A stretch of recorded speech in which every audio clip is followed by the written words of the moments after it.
Seattle is one of the few cities in America where the legacy Black media is still alive and well and vibrant.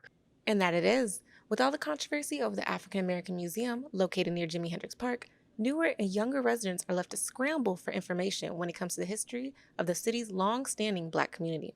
People who move here from out of the state are locally called transplants, and many of those residents say it's hard finding the Black community here, let alone the history. Omari Salisbury, owner and founder of Converge Media, tells us despite the controversy on the museum, there's plenty of history for transplants to learn on the Black community.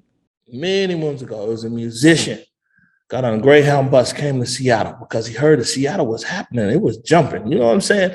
Especially for up and coming like jazz and music. And it was a happening scene, right? And this cat gets off the bus, goes up there to 23rd and Jackson or somewhere near there, and meets another dude, a young aspiring musician, man. Goes to Garfield High School, right? And that's when Ray Charles came out to Seattle and met Quincy Jones. Black folk transplanting to Seattle ain't new. What's new is that we've been gentrified. A claim that could have some truth. In 2019, the Seattle Times reported that Seattle ranked as the third most gentrified city in the U.S. Gentrification is often the outcome of decades of segregation, redlining, and urban renewal.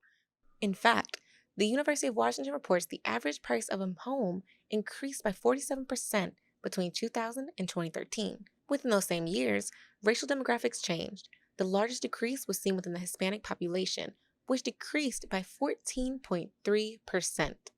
And according to UW's Civil Rights and Labor History Consortium, the white population remained at an average 56.2%.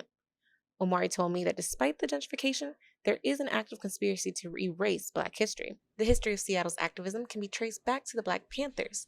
The city was once home to the second chapter of the organization, but disbanded in 1978. And now, community leaders are left to take the fight into their own hands. What is the best advice you can give someone to at least a younger generation that is trying to find their way through activism? If you're saying that you want to be active about something and you haven't quite figured it out yet and you're searching, keep searching.